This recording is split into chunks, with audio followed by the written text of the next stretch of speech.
বোকাখাটত বন্যহস্তীৰ আক্ৰমণত এতিয়া জীয়াত ভুগিছে ৰাইজে। কেইদিনমান আগতে বিহৰা বাগিচাত এগৰাকী মহিলাৰ প্ৰাণ লোৱাৰ পাছত আজি হত্যা কৰে আন এজনক। ইয়াৰ পাছতে 38 বছৰীয়া হিৰালাল গোৱালাৰ প্ৰাণ ল'লে হাতীয়ে। বোকাখাটৰ বৰজুৰি বস্তি বিল লাইনত ঘটিছে ঘটনা। ঘৰত জমা কৰি থোৱা ধান খাবলৈ আহিছিল হাতীটোৱে। পুৱতি নিশা হাতী খেদিবলৈ ওলাই আহিছিল লোকজন। হাতীৰ মুখামুখি হোৱাৰ লগে লগে হাতী আক্ৰমণ কৰি হত্যা কৰে লোকজনক। বন বিভাগে কৰ্তব্যত গাফিলতি কৰাৰ অভিযোগ তুলিছে ৰাইজে। আৰক্ষী আৰু বন বিভাগক মৃতদেহ উঠাই অনাত বাধা প্ৰদান কৰিছিল ৰাইজে। দণ্ডাধীশৰ উপস্থিতিত বুজাবুজি হোৱাত মৃতদেহ আৰক্ষী বন বিভাগক চমজাই দিয়ে।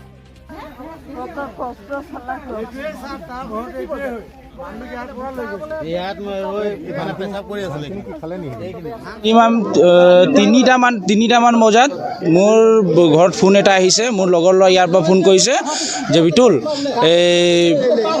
এটা একৰীয়া হাতীয়ে ঘৰৰ পৰা ভুটকা নামৰ ব্যক্তি এজনক ঘৰৰ পৰা উলিয়াই তাৰ বাৰীৰ চোতাৰ গছকি মাৰি পেলাইছে, সোনকালে আহা গ'লে মোক।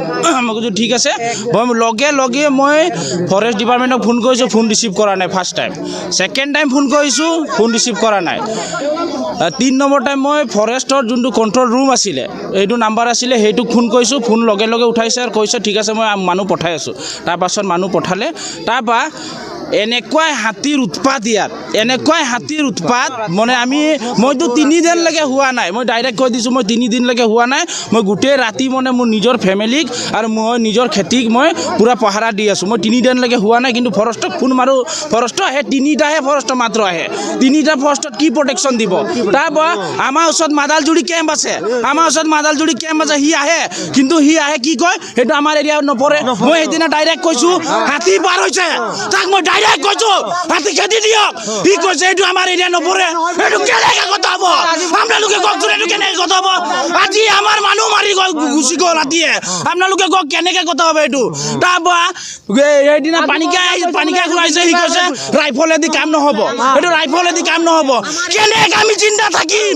আমি ইয়াত জিন্দা কেনেকৈ থাকিম? তাৰপাছত মন্ত্ৰীৰ প্ৰটেকশ্যনত যদি 30-40 জন যদি গাৰ্ড দিব পাৰে, তেতিয়া আমাৰ প্ৰটেকশ্যনত কেনে দিব নোৱাৰে?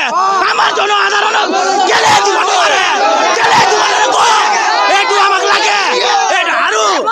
আৰু কাজিৰঙাৰ সুৰক্ষাৰ কাৰণে, কাজিৰঙা গড়ৰ সুৰক্ষাৰ কাৰণে যদি হাজাৰ লাখ যদি ফৰেষ্টৰ গাৰ্ড দিব পাৰে, তেতিয়া আমাৰ মানুহৰ কাৰণে কেলে দিব নোৱাৰে?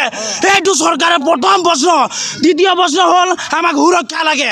এতিয়া এনেকাই হাতীৰ উৎপাত হৈছে, আমাক মুঠতে সুৰক্ষা লাগে, নহ'লে আমি জিন্দা থাকিব নোৱাৰোঁ। মই চিধা কৈ দিছোঁ, আমাক সুৰক্ষা লাগে নাই? আমাক সুৰক্ষা লাগে নাই? আৰু আমি গৈ DFO অফিচত বা আমাৰ যিমান কেম্প আছে, কাজিৰঙাত যিমান কেম্প আছে, আমি তাত গৈ আজি যোনটো ভুটকা গোৱালা ঢুকালে, আমি তাত গৈ আজি আমি একো ধাৰণা নিদিওঁ। আমাক তেখেতৰ পৰিয়ালে ক্ষতিপূৰক পাওক। আৰু নেক্সট টাইম যোৱা বছৰে যোনটো ঘটনা হৈ গ'ল বগাইৰঙৰ, আপোনালোকে চবেই জানে বগাইৰঙৰ যোনটো ঘটনা হৈ গ'ল, এই বছৰে আৰু হৈছে আমাৰ বৰজুৰি বুধু বিলত। নেক্সট টাইম আৰু যাতে আমাক ফৰেষ্ট ডিপাৰ্টমেণ্টত আমি যিমান বিষয়ববী আছে, তেখেতত এটাই অনুৰোধ কৰিছোঁ যাতে আপোনালোকে প্ৰটেকশ্যনটো বঢ়াই দিয়ক, নহ'লে আমি যে জনসাধাৰণে জীয়াই থাকিব নোৱাৰোঁ। আজি 3 দিন ধৰি মই নিজে ডিউটি দি আছোঁ, 3 দিন ধৰি গোটেই ৰাতি হোৱা নাই। 3টা বজাত ফোন কৰিছে, মই 3:05লৈকে মই ভাবিছোঁ যাম।